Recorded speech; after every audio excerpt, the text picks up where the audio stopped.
कंस की जो पत्नी है, कंस की जो पत्नी है, वे अपने पिता को आदेश, जरासंध की पुत्री है, अपने पिता के यहाँ चली गई और बड़ा दुख हुआ, पिता से दुख कहने लगी। पिता को दुख हुआ, जरासंध सेना तैयार करने लगा भगवान कृष्ण को मारने के लिए। इधर वासुदेव ने पुरोहित गर्गाचार्य व दूसरे ब्राह्मणों से दोनों पुत्रों का यज्ञोपवीत संस्कार कराए। अब बच्चा बड़े हो गए हैं तो हर समाज में जैसे संस्कार का विधान होता, ऐसे ही गोविंद और बलराम का संस्कार होने लगा।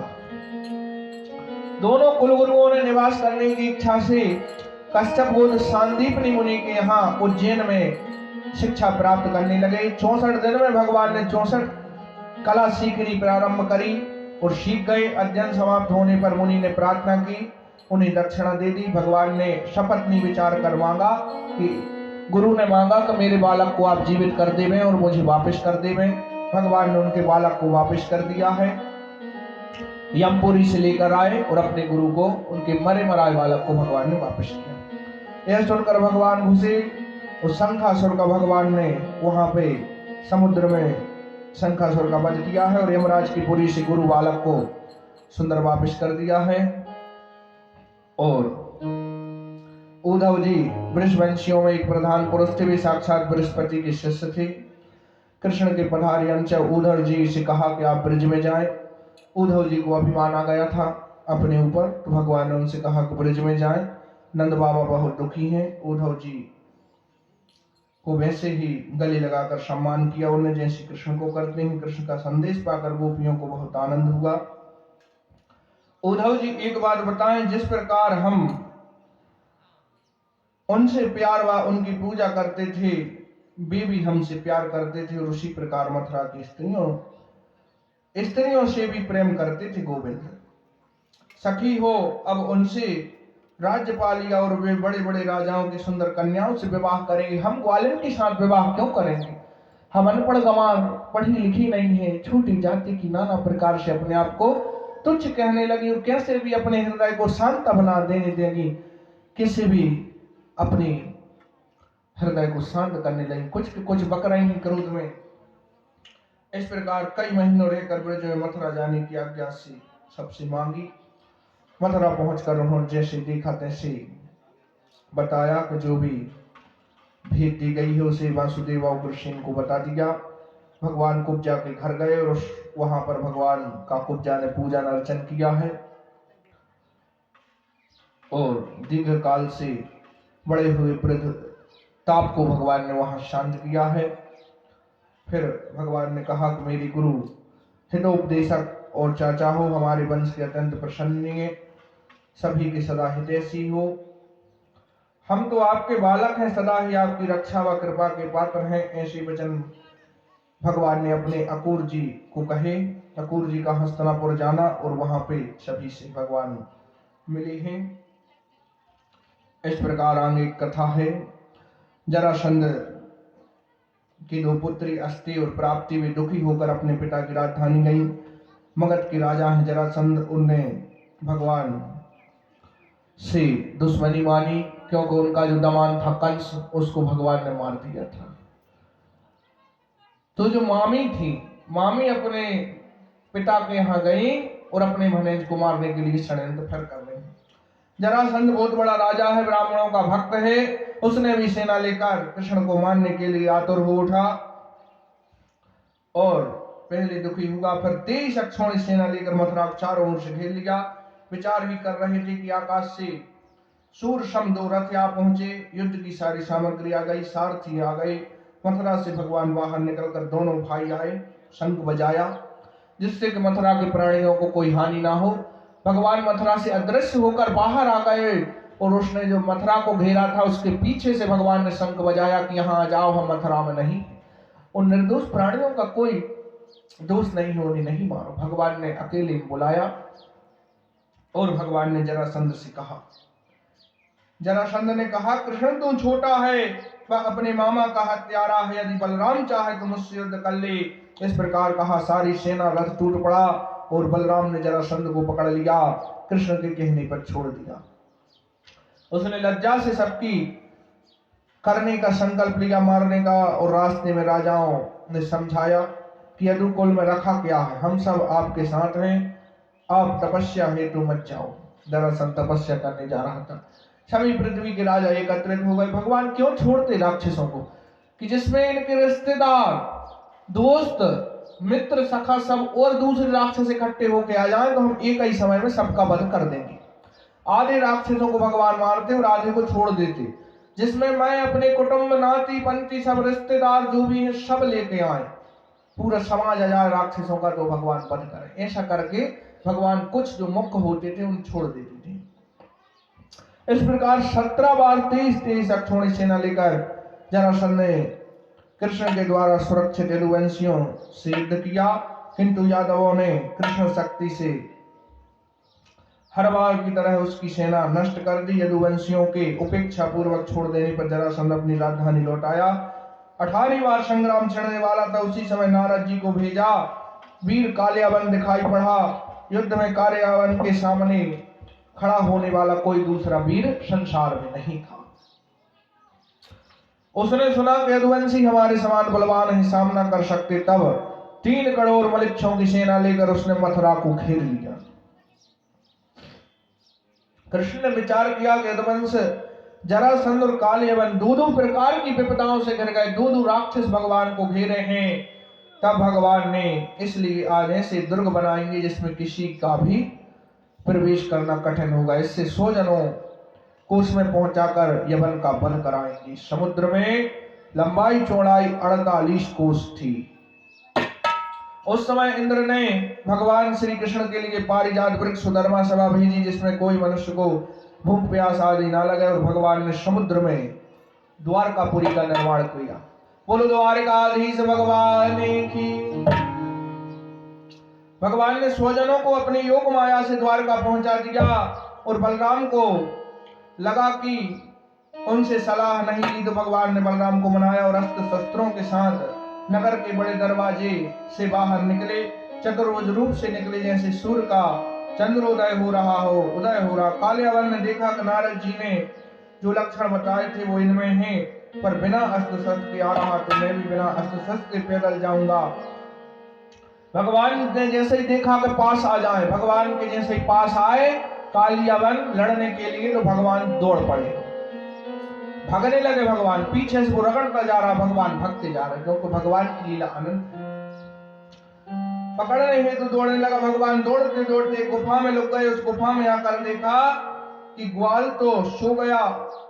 यहाँ आकर ऐसा विचार करके उसने सोने वाले को शोर से, वहां पर एक पुरुष सो रहा था, ऊपर से चादर को ढांके हुआ था, तो उसने सोचा कालियावन ने कि ये ग्वाला थक गया है इसलिए आकर सो गया।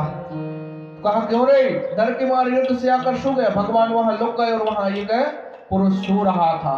जैसे ही वो राक्षस आया, भगवान वहीं लुके थे, और उसने सोचा यही गोविंद है, और एक लात मारी उस सोते हुए प्राणी को। उसकी नींद खुली, और जैसे ही उसने दृष्टिपात किया कालियावन पे, तो लात के प्रभाव से उसके नेत्र लाल हो गए, और कालियावन के शरीर से अग्नि उत्पन्न हुई और वह राख हो गया। वहीं कालियावन नष्ट हो गया।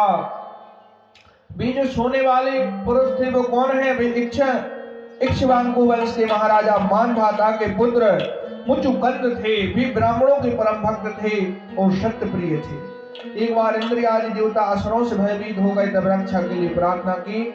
मुचुकुंद ने रक्षा की थी। जब कार्तिकेय भगवान देवताओं के सेनापति बन गए, तब मुचुकुंद ने कहा था हम क्या करें स्वामी, वरदान मांगा कि आप सो, जो भी आपको निद्रा में जगाएगा वो आपकी क्रोध अग्नि से भस्म हो जाएगा। ऐसा उन्हें वरदान प्राप्त था। इसलिए गोविंद ने एक तीर से 2 निशान करे, राक्षस को भी मरवा दिया और स्वयं वहां लुके रहे। फिर भगवान निकल के आए हैं और भगवान ने मथुरापुरी में लौट आए, और कालियावन की सेना ने उसे घेर रखा था। तब उन्होंने मलिक्षों की सेना का संहार किया, धन छीन कर द्वारका जाने लगे। उसी समय जरासंध सेना लेकर आधम का भगवान व बलराम दोनों भागने लगे। जब दूर तक जाने पर थक गए, तब वे बहुत ऊंचे प्रवर्षण पर्वत पर चढ़ गए। उस पर्वत का प्रवर्षण नाम था इसलिए पड़ा क्योंकि वहां पर मेघ सदा वर्षा करते थे। जरासंध ने देखा कि पर्वत पर है, तो उसने आग लगवा दी। भगवान कूद कर द्वारका चले गए। जरासंध ने सोचा कि भगवान जलकर नष्ट हो गए।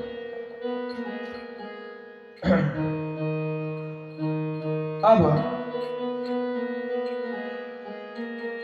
महाराज आसीद भीष्मको नाम विदर्भाधिपतिर्महान् तस्य पंचाभवन पुत्रा कन्यका च वराजना। महाराज भीष्मक विदर्भ देश के अधिपति थे। उनके 5 पुत्र थे। रुक्मी, रुक्मरथ, रुक्मबाहु, रुक्मकेश, रुक्माला। पुत्री थी रुक्मणी। ने जब कृष्ण के सौंदर्य पराक्रम गुरु वैभव को सुना कि द्वारिका की नाथ जी अनाथ के विनाथ है। भगवान गोविंद सभी प्राणियों की रक्षा करते, सबसे प्रेम करते हैं, अतुलित बलशाली है, ऐसा उस सुंदर युवती ने सुना तो उसको अपने हृदय में भगवान के प्रति प्रेम जागृत हो गया। लाइट है, प्रेम जागृत हो गया। तब वो मन ही मन भगवान से रुक्मणी प्रेम करने लगी और रुक्मणी को पता चला कि उसका भाई रुक्मी शिशुपाल के साथ मेरा विवाह करना है।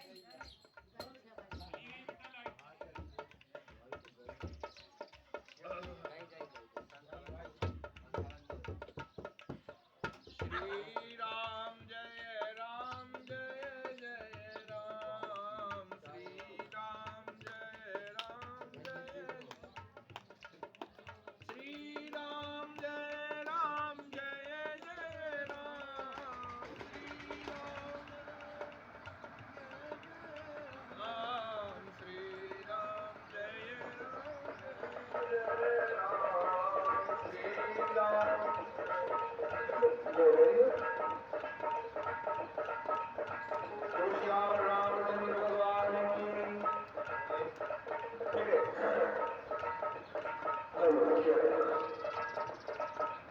उसने देखा कि हमारा जो भाई है गोविंद, वो हमारा विवाह शिशुपाल से करना चाहता है।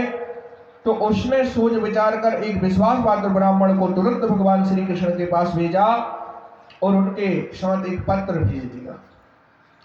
भगवान ने चरणोदक लिया, उस ब्राह्मण का पूजन किया।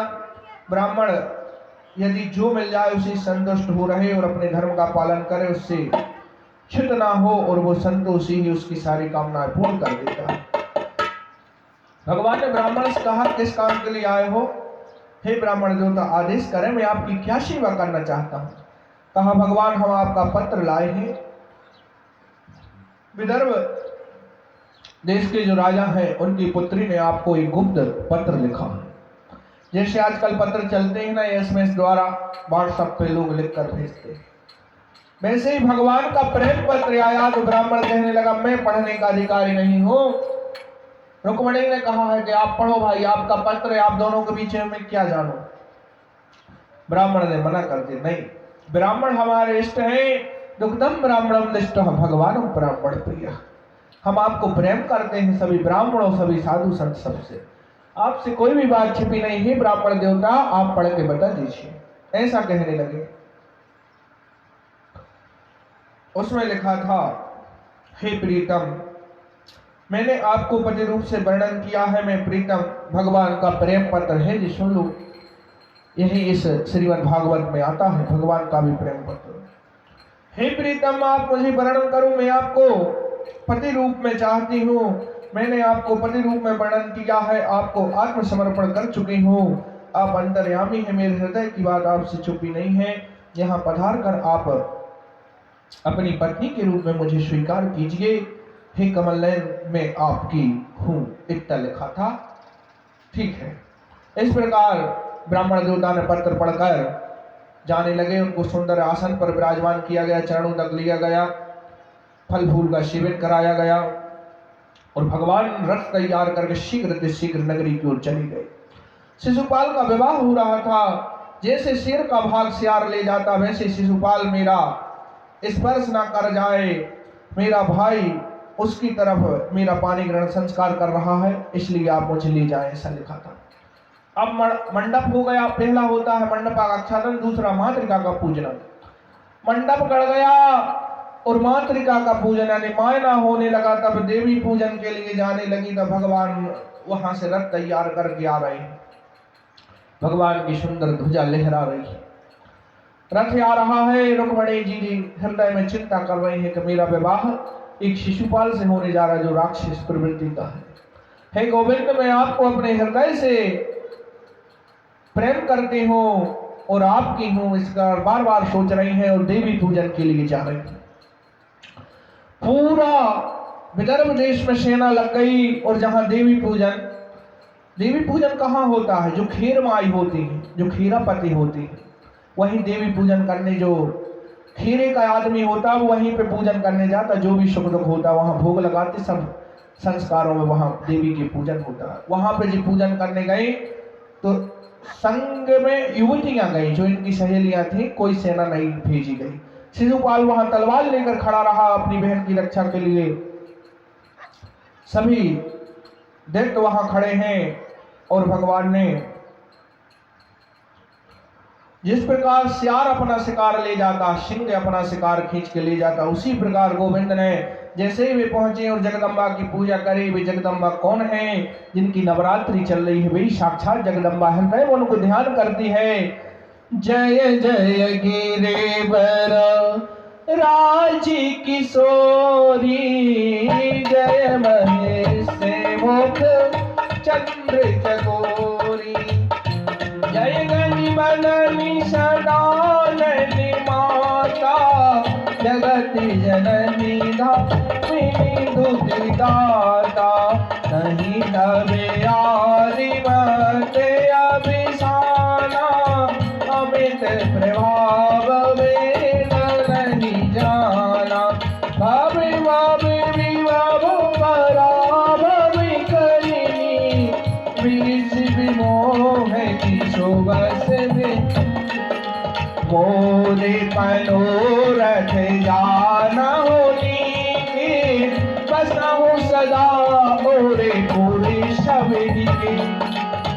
यह ध्यान दीजिए, इस चौपाई पर रामचरितमानस की चौपाई है, कह रही है मोर मनोरथ जाना होनी के। मोर मनोरथ यानी मेरे हृदय के भाव माता आपसे छिपे नहीं है, आप सबके अंदर भीतर की जानने वाली हो, आप इस जगत की अधिष्ठात्री देवी हो। मोर मनोरथ जानहुनी की और बसाऊं सदा और पुरुष अभिनी की। देखो इस चौपाई का कितना ज्ञान छिपा। बसाऊं यानी कि रहती हो, सदा यानी सदैव, पुर यानी पुर मोहल्ला खेरा जिसको गांव कहते, पुर सभी यानी कोई कैसा भी मनुष्य हो वो किसी न किसी खेरा में रहेगा, किसी न किसी गांव में रहेगा, उस गांव का एक पुर। बसाऊं सदा और पुर सभी के।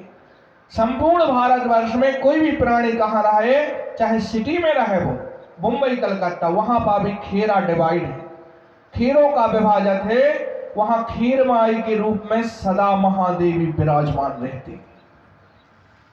कोई स्थान पर इन्हें क्या कहते हैं? खेरापति कहते, कोई कोई गांव, कोई कोई स्थान में इनको खीरमाई कहते हैं, कोई कोई जगह बड़ी खीरमाई कहते, कोई जगह देवी दाई, बूढ़ी माता, अनेक शब्दों से इन्हें बुलाते हैं।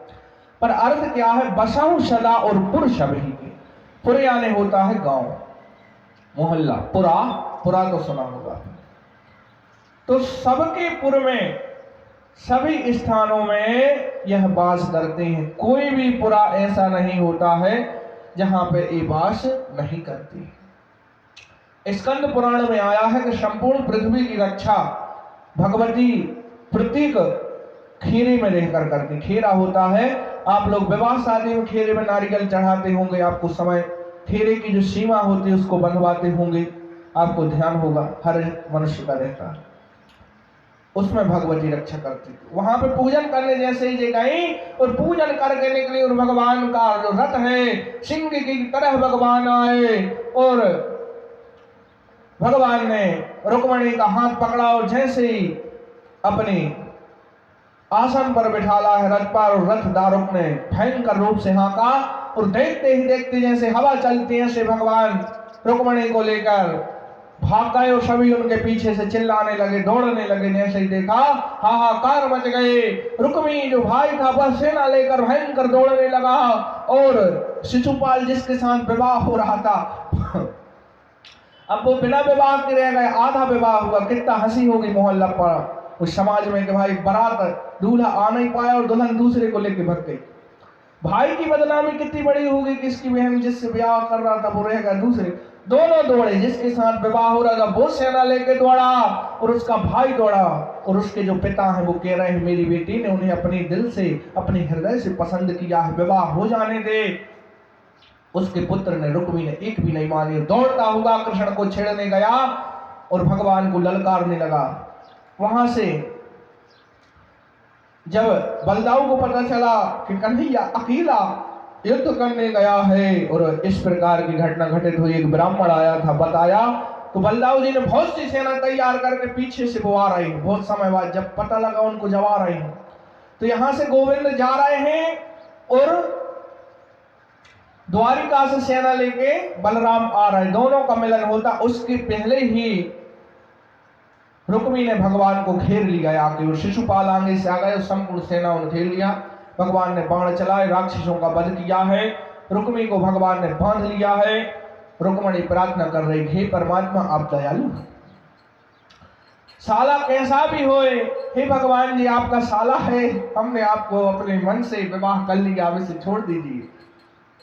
भगवान उसके वध करने के लिए उग्र हुए, पर रुक्मणी माता ने कहा तो भगवान ने कहा यदि किसी के बाल मूंछ काट दिए जाए, जो मूंछ होती है यह मनुष्य की अत्यंत आवश्यक है, ये ना होने पर मनुष्य अपमानित हो जाता है, यानी वीरता अपमानित होती है।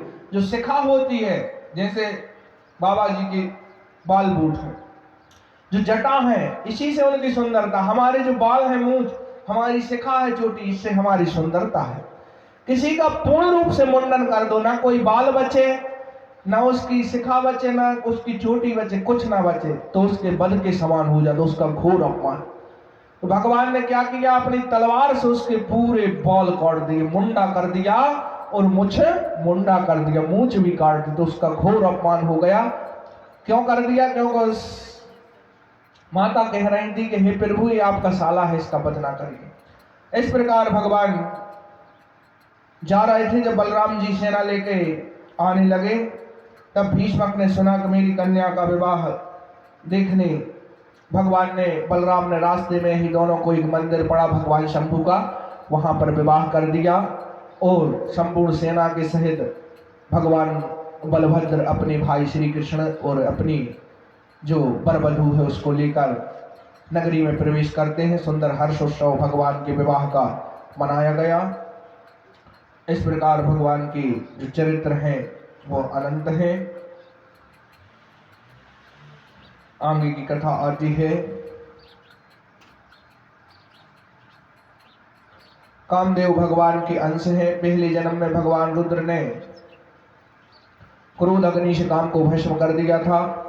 अब शरीर प्राप्ति के लिए भगवान का आश्रय लिया है और भगवान के पुत्र के रूप में कामदेव का जन्म होगा। वे इस बार श्री कृष्ण के द्वारा रुक्मणी के गर्भ से उत्पन्न हो गए और उनका नाम क्या होगा? प्रद्युम्न नाम से विश्व में विख्यात हो गए।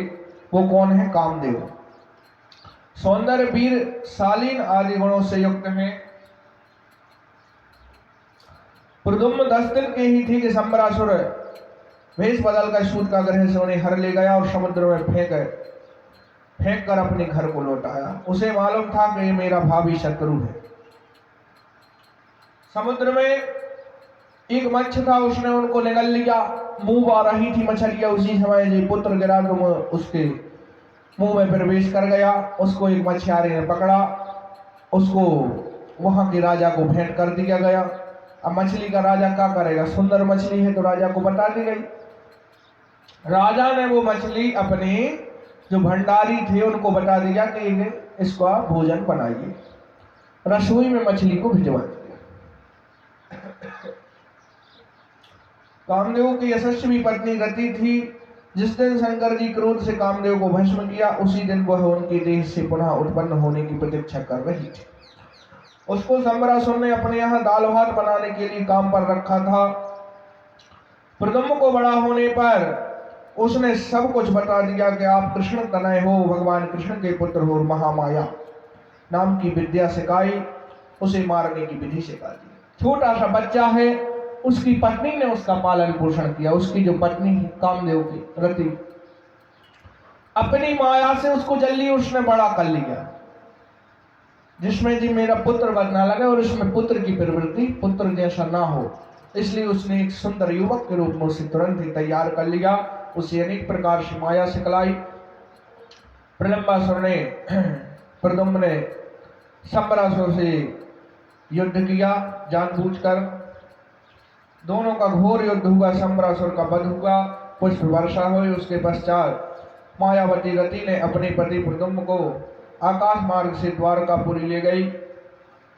द्वारका की स्त्रियों ने उन्हें देखकर कृष्ण समझी। बाद में पता चला कि भगवान श्री कृष्ण के पुत्र हैं। तेवे नारद मुनि आप धमकी।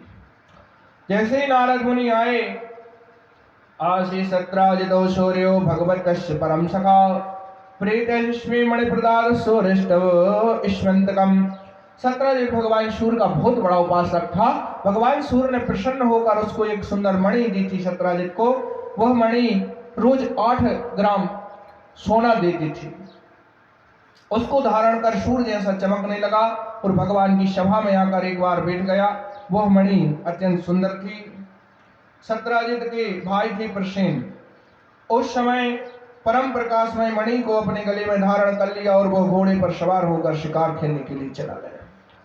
जब सत्राजित भगवान की सभा में बैठे तो सभी ने कहा कि भाई हमारे जो राज्य के महाराजा हैं भगवान श्री कृष्ण, उनको ये मणि दे दो, इसका आप क्या करोगे? 8 भार सोना का रोज आप क्या करोगे? आप एक आम नागरिक हैं, जैसे हमें कोई अमूल्य पदार्थ मिल जाए हम उसका क्या करेंगे? भाई कथा करते हैं भगवान का भजन जगह जगह, तो किसी को सौंप दो जो राज्य चलाता हो, धार्मिक आदमी जो बार बार यज्ञ करता हो, जिसको खर्चा के लिए पैसा की आवश्यकता। सबने ऐसा कहा। उसने कहा नहीं, ये हमारे प्रभु ने हमको दी है, हमने अपने तपोबल से प्राप्त की, हमें से कैसे दे दें? ऐसा कहने लगे। तब होते करते वो अपने घर को चला गया और एक दिन उसका जो भाई है वह उसको गले में बांधकर शिकार खेलने के लिए गया। जैसे बच्चा खिलौना खेलता है ऐसे उस मणि को सभी घर के सदस्य खेलते थे। एक सिंह ने घोड़े सहित उसको मार दिया और मणि लेकर जा रहा था कि जामवंत ने उसे मारकर मणि गुफा में ले जाकर बच्चों को खेलने के लिए दे दी। उसने अपने भाई प्रसेन के ना लौटने से उसके भाई सत्राजित को बड़ा दुख हुआ। उसने कहा कि श्री कृष्ण ने